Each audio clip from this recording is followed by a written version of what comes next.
warahmatullahi wabarakatuh. Selamat datang di acara FKIP Unikal Menyapa. Ya, pertama saya mengucapkan selamat kepada mahasiswa yang sudah diterima di Universitas Pekalongan, khususnya di Fakultas Keguruan dan Ilmu Pendidikan Universitas Pekalongan. Pada kesempatan ini kita akan mengupas tuntas dan berbincang mengenai disrupsi pendidikan di era pandemi from zero to hero. Nah, sudah ada di samping saya yaitu narasumber kita pada hari ini, yaitu dari Dekan Fakultas Keguruan dan Ilmu Pendidikan Bapak Dr. Farudin Eko Hardianto, MPD, dan juga Kepala Unit Pengembangan Profesi Pendidikan Bapak Ustadz Fajru Sidki, MHum. Ya, sebelum kita berbicara mengenai tema kita hari ini, kita akan membahas mengenai apa yang membuat Fakultas Keguruan dan Ilmu Pendidikan Universitas Pekalongan ini lain daripada yang lain, sehingga mahasiswa itu memilih jurusan Fakultas Keguruan dan Ilmu Pendidikan di Universitas Pekalongan. Ya, baik, kepada Pak Farudin, saya silakan untuk bisa menjawabnya. Baik, terima kasih Mbak Rahma. Assalamualaikum warahmatullahi wabarakatuh. Rekan-rekan mahasiswa yang tentu kami sangat banggakan, selamat karena rekan-rekan sudah bergabung menjadi seorang mahasiswa pilihan dari ribuan rekan-rekan terpilih menjadi mahasiswa di Universitas Pekalongan, tentunya di Fakultas Keguruan dan Ilmu Pendidikan. Selamat datang, selamat bergabung, selamat menikmati proses indah menjadi kaum mahasiswa. Rekan-rekan mahasiswa, tadi Kak Rahma sudah mengawali topik diskusi kita hari ini tentang apa sih keunggulan Fakultas Keguruan dan Ilmu Pendidikan yang sekarang adik-adik ada di dalamnya. Jadi adik-adik sudah memilih pilihan yang tepat, dan pilihan adik-adik ini akan membawa kebaikan di masa yang akan datang. Mengapa bisa demikian? Karena pilihan adik-adik ini adalah pilihan yang dibaliknya ada hal yang bisa kita syukuri. Pertama, bahwa kampus FKIP Unikal ini adalah kampus yang mencetak calon-calon pendidik, calon-calon guru Indonesia. Satu profesi yang sangat mulia dibandingkan dengan profesi yang lain. Jadi kalau di dunia ini Mbak Rahma, hanya ada dua profesi yang mulia Mbak Rahma. Ya, apa saja itu, Pak? Yang pertama, guru. Iya. Iya. Ya, selanjutnya yang kedua? Yang kedua yang lainnya Mbak Rahma. Yang lainnya. Ya. Jadi profesi yang paling mulia itu guru. Ya, tidak ada profesi di dunia ini yang tanpa guru. Semua dilahirkan oleh guru. Nah, kalau yang kedua itu yang lainnya, profesi yang lainnya ya. Nah, kemuliaan menjadi guru ini yang luar biasa, karena ketika adik-adik rekan-rekan mahasiswa ini sudah purna studi dari FKIP, lalu mengabdikan ilmunya, jiwanya, dan semuanya ini untuk pendidikan, menjadi seorang guru, rekan-rekan akan melahirkan satu peradaban baru di generasi saat rekan-rekan menikmatinya. Jadi beruntung karena rekan-rekan akan menjadi seorang perubah dunia. Menjadi guru sama dengan pencetak sejarah. Karena dari gurulah akan lahir ilmuwan-ilmuwan, budayawan-budayawan, agamawan, dan lain sebagainya. Keunggulan lain selain bahwa rekan-rekan nanti akan menjadi seorang pendidik yang memiliki kapasitas, integritas, kompetensi yang baik, karena di kampus kita ini rekan-rekan mahasiswa calon guru itu tidak sekadar dicetak untuk menjadi seorang guru bahasa Indonesia, bahasa Inggris, matematika saja seperti yang lain, tetapi dibekali dengan multitalenta yang berkesesuaian dengan potensinya masing-masing.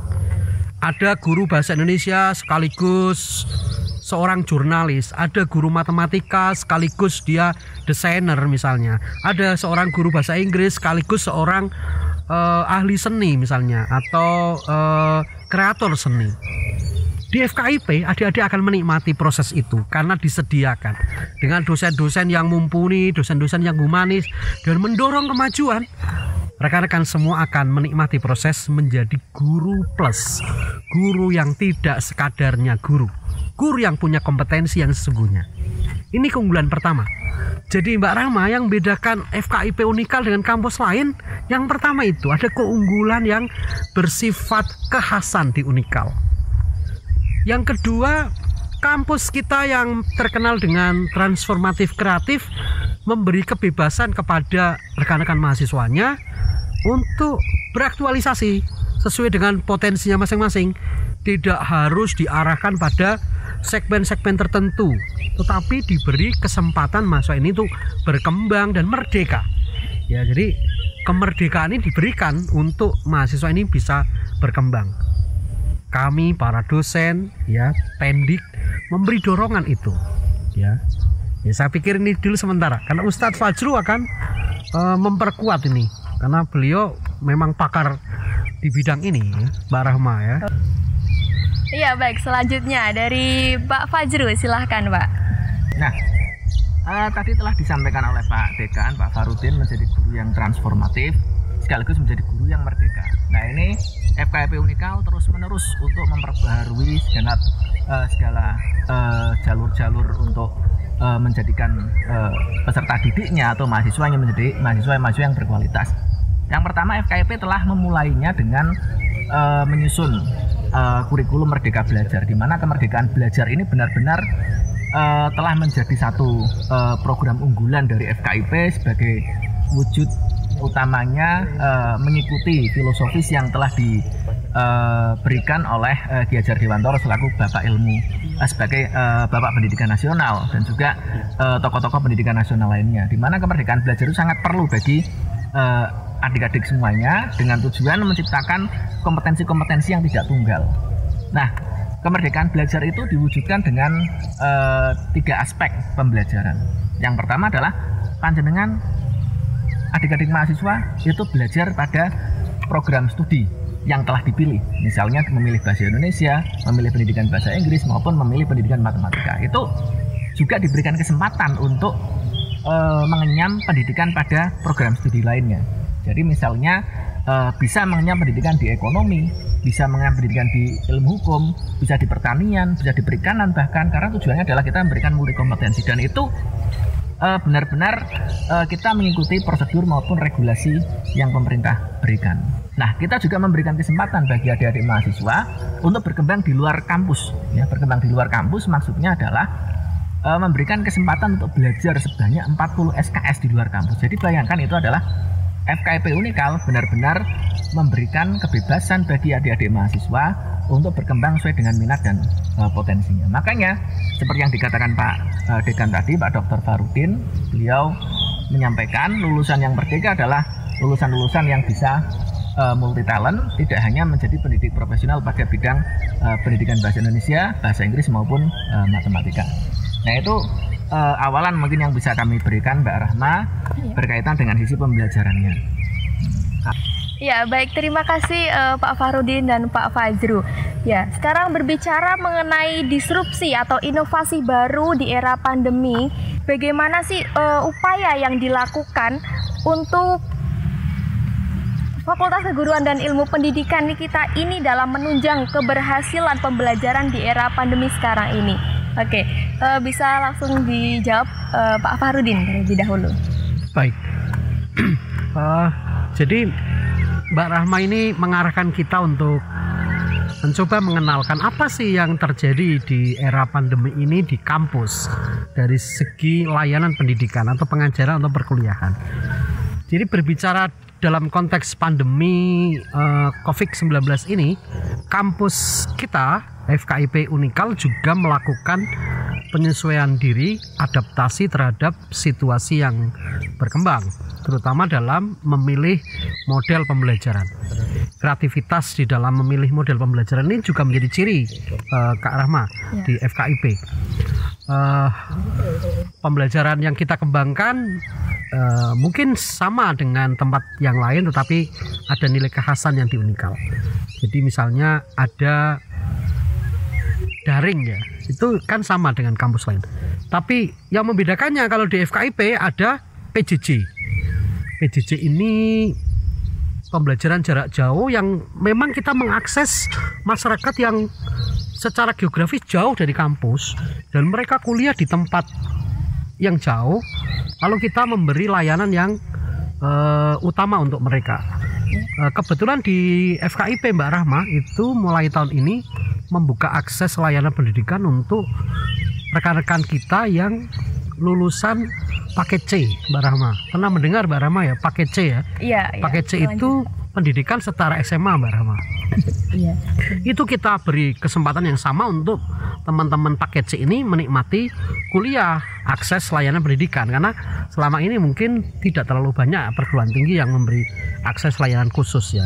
Jadi kita di FKIP membuka kelas khusus untuk alumni-alumni paket C atau nama satuan pendidikannya PKBM, Mbak Rahma, Pusat Kegiatan Belajar Masyarakat. Itu keunikan kekhasan yang kita lakukan di era disrupsi ya, era inovasi di saat sedang pandemi. Digawangi Pak Ustadz Fajru ini, Ustadz Fajru beliau di LP3 yang menyiapkan segala macam konsepnya untuk pelaksanaan perkuliahan kelas khusus ini, Mbak Rahma. Gitu Pak Fajru ya. Jadi layanan pendidikan yang telah disampaikan oleh Pak Dekan tadi adalah berkaitan dengan bagaimana FKIP memberikan layanan yang baik pada era disrupsi di era pandemi ini, karena tentu kemampuan mahasiswa itu kan berbeda-beda. Ada yang mahasiswa itu kemampuan untuk membeli paket kuotanya itu ada yang mampu beli banyak kuota, ada yang sedikit, atau mungkin ada yang tidak mampu. Kita benar-benar memberikan kemudahan-kemudahan bagi mereka. Nah, yang terpenting adalah kami mengemas pembelajaran ini untuk yang semester 1 pada khususnya ya, untuk yang mahasiswa baru ini mayoritas perkuliahan itu akan dilaksanakan dengan model sistem pembelajaran dalam jaringan atau kita kenal dengan SPADA. Dan perlu diketahui adalah SPADA ini yang memiliki SPADA di universitas-universitas atau perguruan tinggi se-Indonesia itu mungkin masih bisa dihitung dengan jari. Salah satunya itu adalah Universitas Pekalongan. Nah, ini FKIP kebetulan menjadi pionir utamanya kalau di tingkat unikal ya, di tingkat unikal ketimbang fakultas-fakultas yang lainnya. Ada fakultas ekonomi, fakultas hukum, fakultas pertanian, perikanan, kesehatan. Kita pionir untuk melakukan SPADA atau sistem pembelajaran dalam jaringan, di mana sistemnya sudah disediakan oleh Universitas Pekalongan dan di mana menu-menu ataupun fitur-fiturnya itu menyesuaikan dengan baku mutu yang ditetapkan oleh Direktorat Jenderal Pendidikan Tinggi. Nah, itu yang terpenting itu. Nah, SPADA ini nantinya akan diberikan sebagai metode pembelajaran kepada mahasiswa baru khususnya yang semester 1 ini, dan tentunya akan diikuti nanti pada yang di semester 3, yang semester 5 maupun semester 7-nya. Ada informasi penting lagi. Tadi Pak Dekan juga sudah menyampaikan untuk layanan-layanan khusus tadi, di samping ada program unggulan kita juga. Unggulan kita adalah nantinya kita merencanakan pendidikan itu untuk S1 di bahasa Indonesia, bahasa Inggris, maupun matematika, ya, maupun matematika itu berkait memiliki target untuk penyelesaian masa studi itu adalah 7 semester atau 3,5 tahun. Nah, targetnya bagaimana? Tanpa mengurangi kompetensi. Jadi tanpa mengurangi kualitas, dalam jangka waktu 7 semester kita targetkan pada adik-adik semua untuk bisa lulus. Sehingga benar-benar ketika sudah lulus dengan cepat, panjenengan bisa berkarir langsung menjadi tenaga-tenaga profesional sesuai dengan minat dan kompetensinya. Itu mungkin salah satu keunggulan-keunggulannya. Ya, baik, terima kasih kepada Pak Fahrudin dan juga Bapak Fajru. Kita telah menyelesaikan perbincangan mengenai topik kita pada hari ini, yaitu mengenai disrupsi pendidikan di era pandemi. Jangan kemana-mana, tetap di FKIP Unikal Menyapa. Selamat bergabung dan menikmati proses indah ini bersama Universitas Pekalongan. Akan 8 semester ini di prestasi akademik dan juga non-akademik. Kembangkan ketahuan kalian tentang pendidikan, bahasa, dan sastra. Salah satu kunci dari kesuksesan adalah restu dari kedua orang tua. Karena apa? Karena kita akan ditempa untuk menjadi pribadi yang lebih kuat, lebih disiplin, bertanggung jawab, dan juga juga mempunyai jiwa kepemimpinan.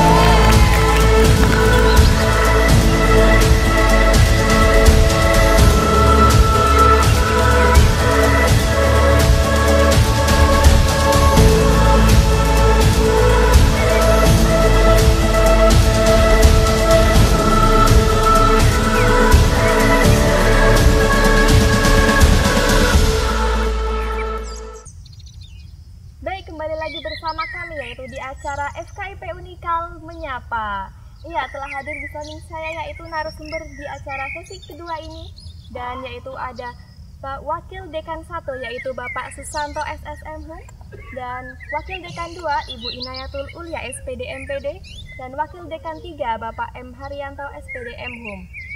Iya, berbicara mengenai tema kita hari ini yaitu tentang disrupsi pendidikan di era pandemi. Banyak mahasiswa yang mengeluh atas kejenuhan tentang pembelajaran daring. Nah, bagaimana cara mengoptimalkan kegiatan pembelajaran mengajar selama era pandemi seperti ini? Baik, langsung saja kita simak penjelasannya dari Bapak Susanto. Silahkan, Pak. Ya, terima kasih. Jadi memang kita menghadapi situasi yang baru pertama kali di dunia pendidikan kita. Walaupun pandemi itu sejatinya bukan yang pertama, tapi di era ini, di generasi ini kita baru merasakan bagaimana rasanya berada di era pandemi ini. Nah, memang dari hasil penelitian yang sudah saya lakukan juga untuk evaluasi pembelajaran daring itu, mahasiswa dan dosen itu masih banyak yang perlu menyesuaikan diri dengan moda pembelajaran online ini. Walaupun kedepannya moda pembelajaran online ini akan menjadi tren, ya, karena sudah banyak sekali universitas-universitas, tidak hanya di dalam negeri tapi di luar negeri, universitas-universitas top seperti MIT, Massachusetts University, Institute of Technology, atau dari Cambridge dan sebagainya, itu mereka mengadakan kuliah online yang skopnya sudah mengglobal, tidak hanya tingkat nasional saja. Nah, kita dipaksa untuk lebih cepat masuk ke era itu, ke era digital, ke era serba online. Nah, ini jadi tantangan memang di dunia pendidikan kita, supaya mahasiswa dan dosen itu terus bisa berinovasi. Kan, tapi jangan khawatir, Universitas Pekalongan sudah sejak awal mengantisipasi adanya tren pembelajaran online ini, sehingga kalau Anda ke Unikal, satu yang paling gampang itu dan tidak akan Anda dapati di universitas lain adalah mudahnya untuk mencari sumber energi listrik, itu ya.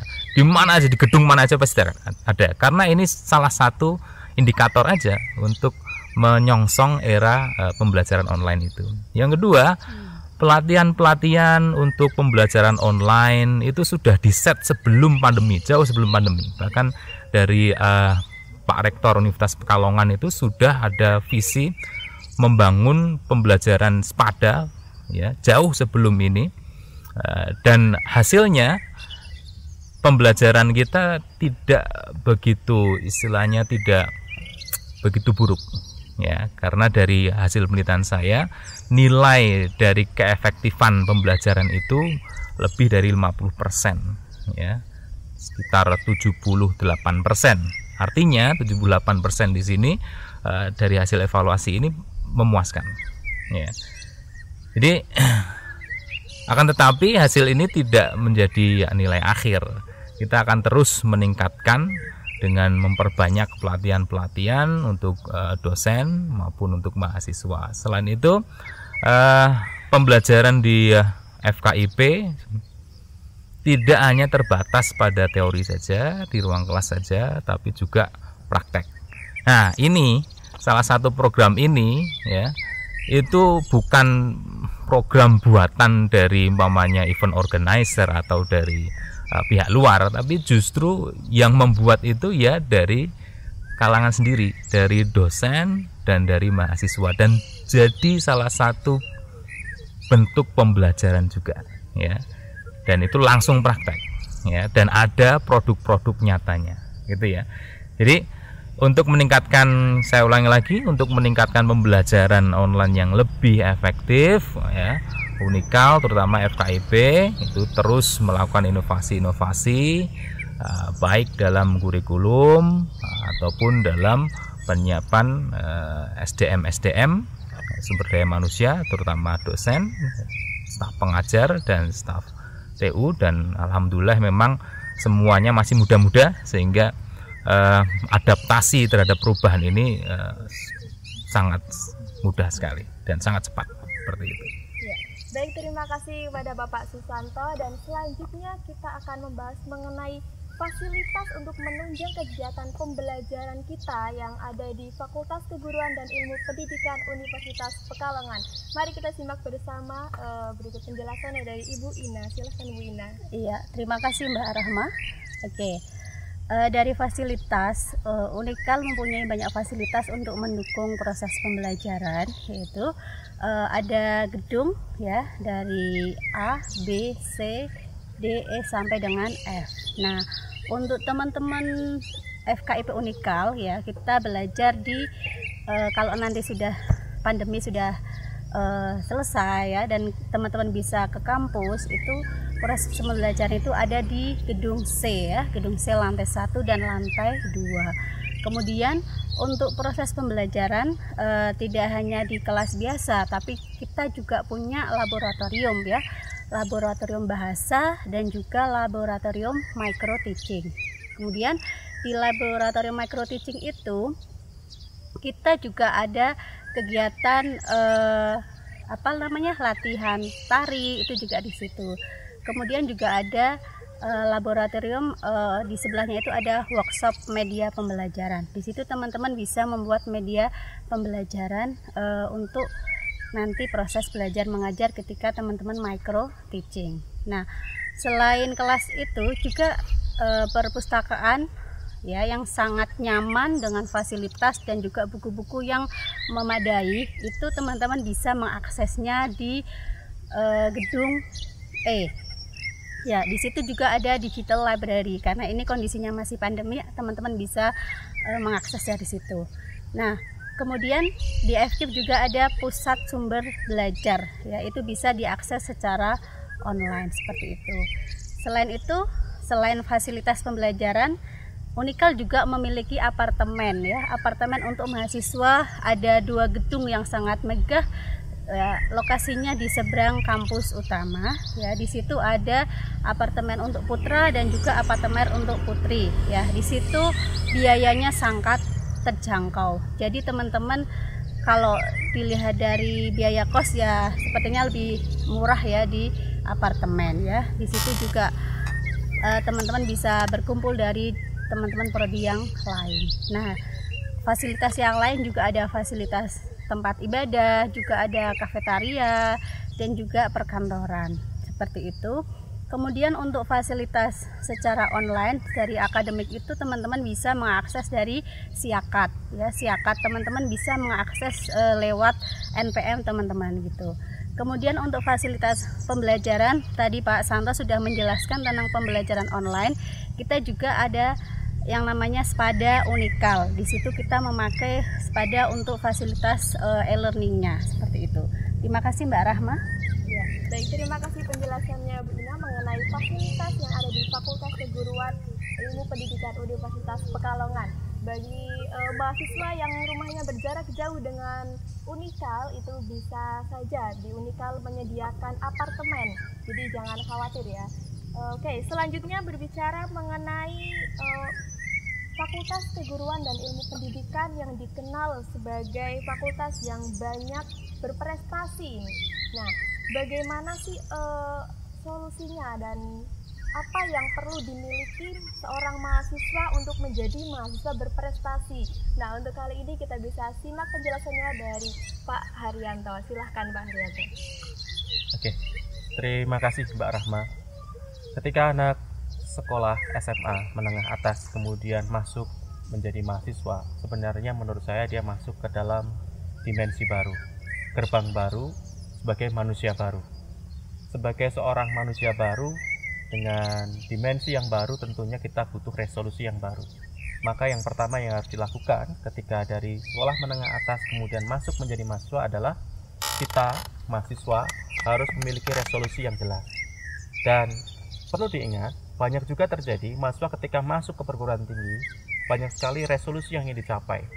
Saya di semester 3 misalkan pengen dapat beasiswa PPA, semester ini mau ikut menang lomba ini, semester itu pengen ini, pengen itu, kemudian ingin pertukaran belajar dan sebagainya.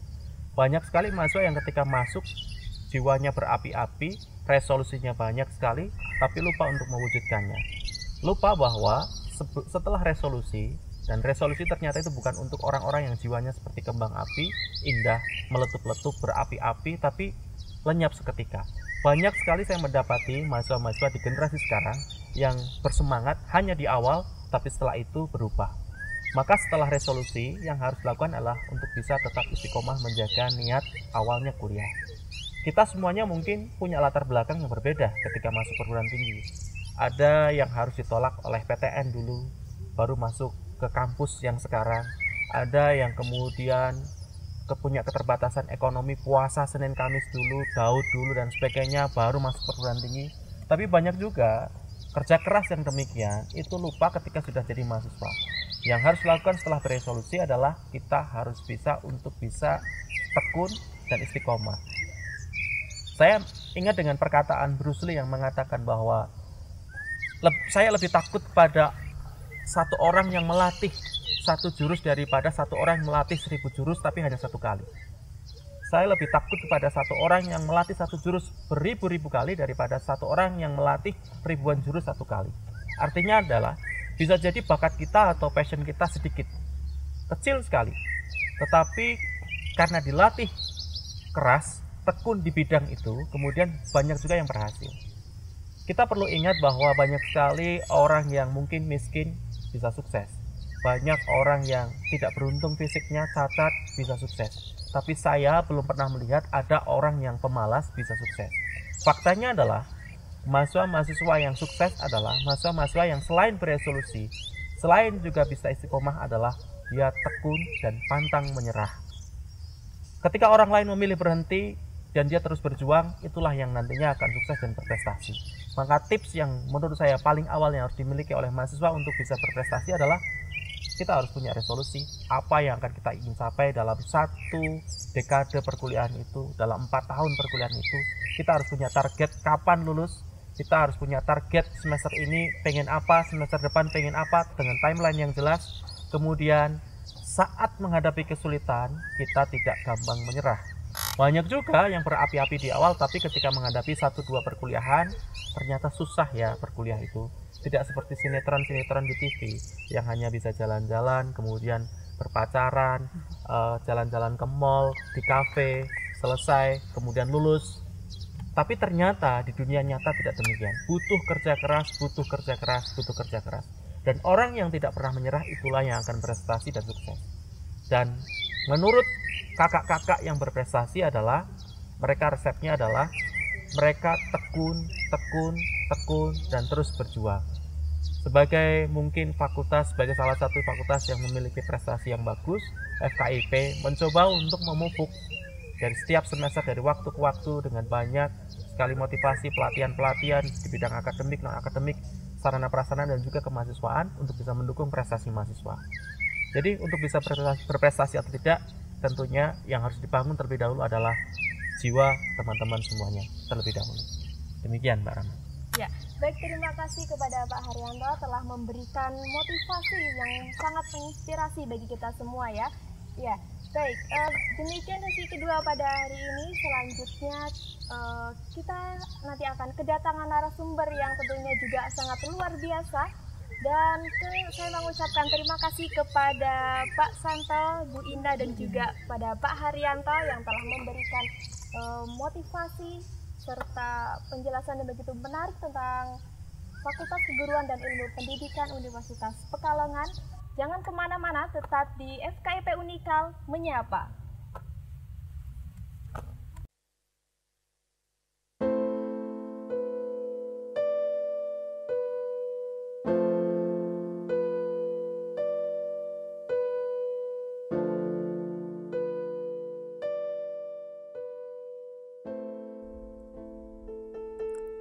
Surat cinta untuk mahasiswa.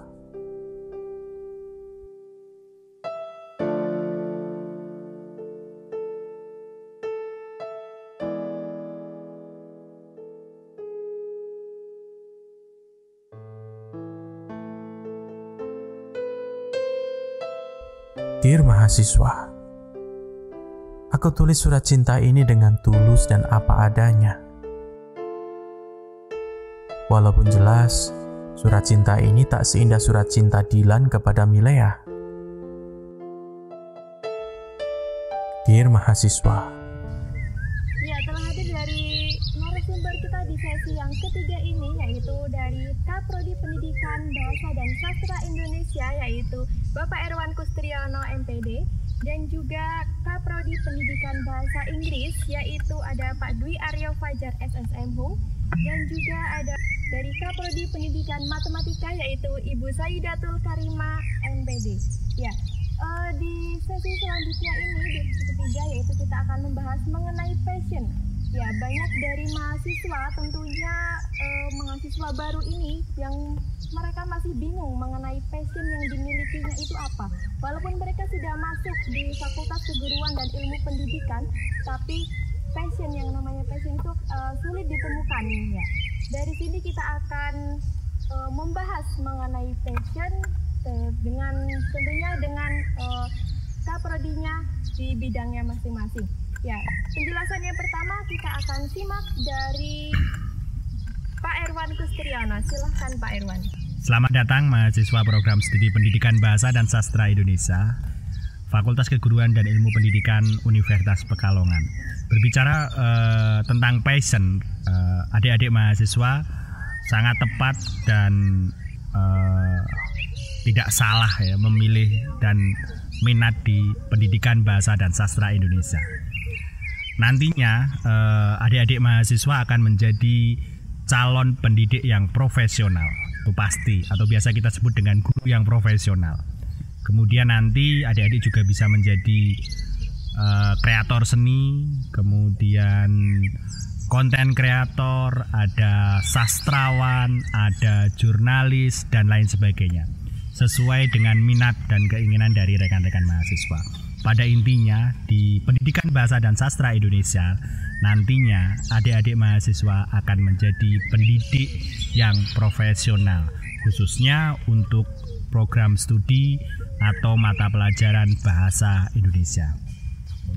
Tidak hanya di bidang akademik adik-adik, nanti silahkan adik-adik berkembang, berproses, dan mengikuti kegiatan-kegiatan yang ada di PBSI, FKIP Unikal dengan segala kegiatannya baik ekstra maupun intra yang nantinya akan mendukung skill atau keahlian dari adik-adik mahasiswa. Jadi tidak hanya menguasai ilmu dalam bidang pendidikan, ilmu dalam bidang bahasa, ilmu dalam bidang sastra, tetapi menguasai keterampilan-keterampilan yang lainnya sebagai bekal adik-adik mahasiswa nantinya berkecimpung di dunia pekerjaan, di masyarakat, dan berbakti kepada bangsa dan negara nantinya. Maka selamat datang di Pendidikan Bahasa dan Sastra Indonesia nantinya. Nah, tidak hanya menjadi calon pendidik Mbak, nanti adik-adik mahasiswa ini akan menjadi juga bisa jadi jurnalis, ada di editor juga bisa, karena pangsa pekerjaan di Pendidikan Bahasa dan Sastra Indonesia sangat luas sekali. Jadi ini yang menjadi poin penting bahwa tujuan utama menjadi seorang guru, khususnya guru bahasa Indonesia. Tetapi nanti di perjalanan kok, oh ya ternyata passion saya ada di pembawa acara misalnya. Ini kayak Mbak Rahma ini kan juga PBSI ya Mbak ya? Iya, PBSI. Jadi ada pewara juga bisa, kemudian MC itu juga menjadi bagian yang tidak terlepaskan dari Pendidikan Bahasa dan Sastra Indonesia. Kemudian ada editor. Nah, tadi sudah saya sampaikan. Kemudian ada jurnalis juga. Dan yang tidak kalah pentingnya yaitu kreator seni. Nah, ini juga menjadi bagian yang tidak terpisahkan dari Pendidikan Bahasa dan Sastra Indonesia. Dan jangan lupa, sekarang di era digital. Nah, di era digital, kalau kita berbicara tentang digitalisasi pendidikan, maka di Pendidikan Bahasa dan Sastra Indonesia kami juga menyiapkan produk atau calon guru yang menguasai teknologi informasi. Ya, teknologi informasi ini maksudnya pada saat nanti adik-adik mahasiswa terjun menjadi guru atau nanti di masyarakat, keterampilannya, kemampuannya tidak hanya sebatas pada keterampilan dan kemampuan menjadi seorang guru, tetapi bisa berkembang. Misalnya tadi dinamakan sekarang ada konten kreator, YouTubers dan lain sebagainya, itu mungkin bisa dikembangkan. Jadi saya tadi menyarankan tidak hanya menguasai keterampilan dalam bidang keilmuan, tetapi juga non keilmuan tadi seperti misalnya ada editing, layout dan lain sebagainya. Ini didapat pada saat rekan-rekan mahasiswa berproses di kegiatan formal melalui kelas-kelas dan sesuai dengan mata kuliahnya, dan kegiatan non formal bisa di UKM dan lain sebagainya. Ini yang harus kita kembangkan. Jadi nanti adik-adik mahasiswa silahkan berproses dan selalu berkomunikasi dengan kami, khususnya di Prodi Pendidikan Bahasa dan Sastra Indonesia. Kakak-kakak kelas kalian juga nantinya juga akan mendukung. Silahkan ikuti kegiatan-kegiatan yang diselenggarakan oleh FKIP, yang diselenggarakan oleh program studi. Nanti rekan-rekan atau adik-adik mahasiswa ini akan berkembang dan berkembang. Gitu Mbak, terima kasih. Ya, baik, terima kasih kepada Pak Erwan yang telah menjelaskan mengenai passion kita di Pendidikan Bahasa dan Sastra Indonesia yang sangat menarik ya tentunya. Ya, bagi mahasiswa tidak lagi bingung ya tentang apa passionnya. Jadi tidak hanya di bidang keilmuan saja, tapi juga bisa non keilmuan. Ya, bisa menjadi jurnalis nantinya, bisa juga YouTuber dan lain sebagainya.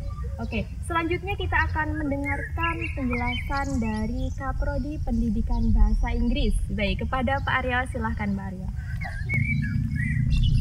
Baik, terima kasih Mbak Rahma. Kami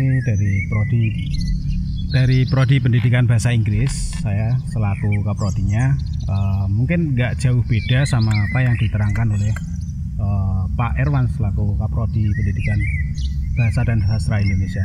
Jadi kalau di FKIP ini pasti dan tentunya mahasiswa akan diarahkan sesuai passion yang tidak terlepas dari bagaimana profil lulusannya nanti.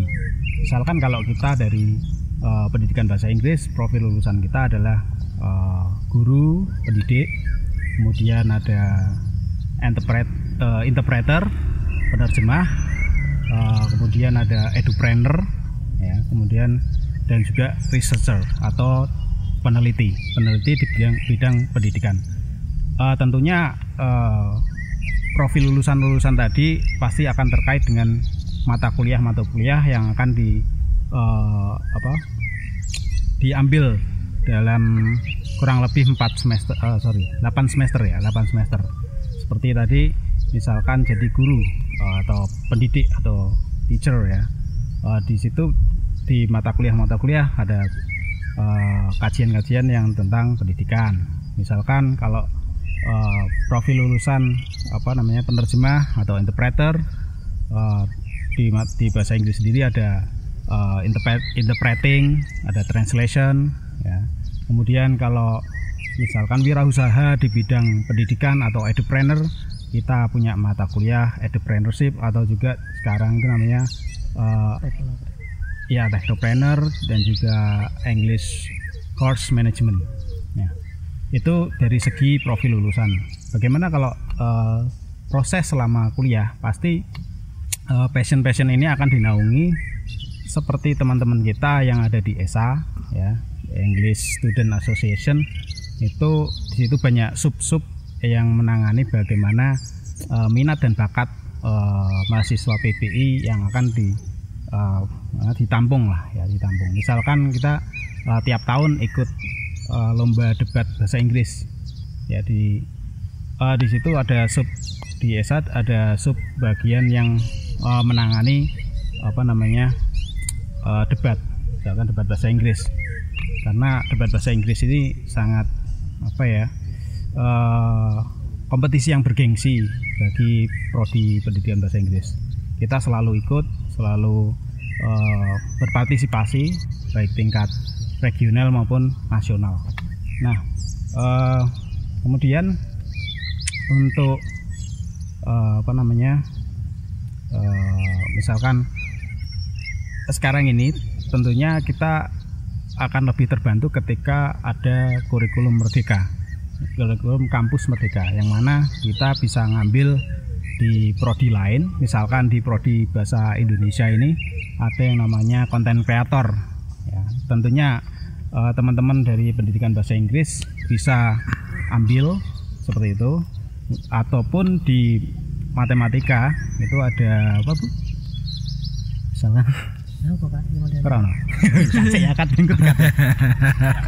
Oke, misalkan kalau kita di FKIP ini kalau di koridor kurikulum merdeka kita bisa ambil di mana Fakultas Kesehatan tentang lingkungan, Fakultas Hukum tentang kebijakan pendidikan. Di situ akan kita bisa belajar melalui prodi-prodi yang lain. Jadi alhamdulillah kalau ada program kampus merdeka ini, teman-teman bisa menambah wawasan dan mungkin sesuai passionnya kembali. Kita mau pengen jadi guru yang seperti apa, guru yang berwawasan lingkungan, tentunya nanti akan ambil mata kuliah yang ada di Fakultas Kesehatan atau Kesehatan Masyarakat seperti itu. Ya, jadi tentunya kami dari FKIP tidak akan untuk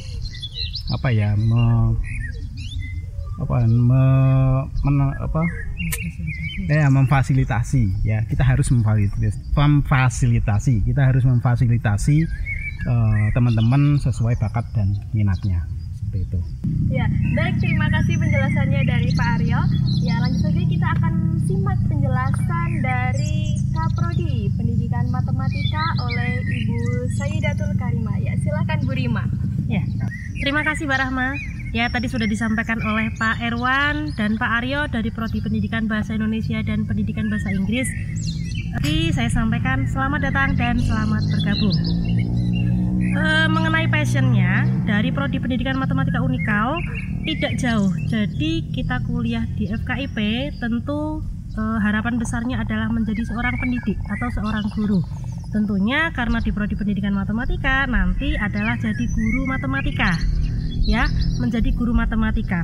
Pengalaman kalian bagaimana? Belajar matematika dari SD, SMP, SMA. Ya, mungkin kesannya beda-beda. Ada yang gurunya galak, ada yang gurunya bermacam-macam. PR kita bersama, bagaimana kita bisa menjadi pendidik atau bisa menjadi guru matematika yang dikangeni dan disukai siswa-siswi kita. Lah, gampang atau tidak? Tentu saja dengan prosesnya nanti kalian nanti akhirnya atau setelah lulusan semoga bisa menjadi guru yang dikangeni atau disukai oleh siswa-siswi tadi. Selain menjadi guru, tentu saja bisa ya Pak, nanti dipotong ya Pak. Selain menjadi guru, lulusan dari Prodi Pendidikan Matematika nanti bisa juga menjadi peneliti di bidang pendidikan. Ya. Berkaitan dengan kurikulum Merdeka Belajar Kampus Merdeka ini, memang betul yang disampaikan Pak Aryo bahwa kalian ambil di Prodi Pendidikan Matematika tidak hanya kuliah di Prodi Pendidikan Matematika saja. Misalnya, kalian tertarik, saya ingin jadi guru matematika yang juga ahli di bahasa asing. Nanti bisa ambil di mata kuliah yang ada di pendidikan bahasa Inggris.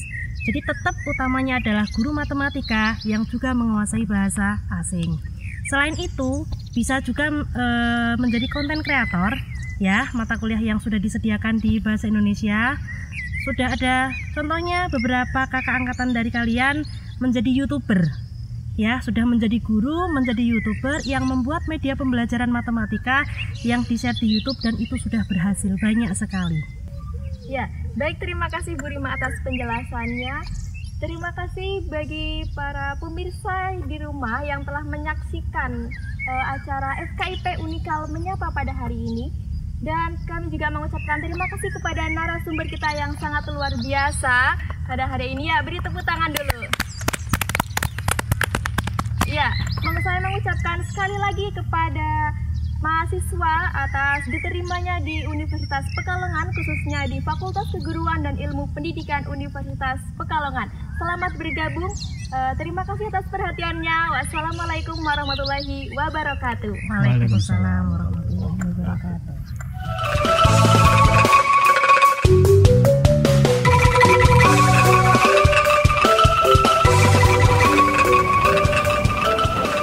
Awalnya banyak yang ragu. Saya kuliah di FKIP Unikal.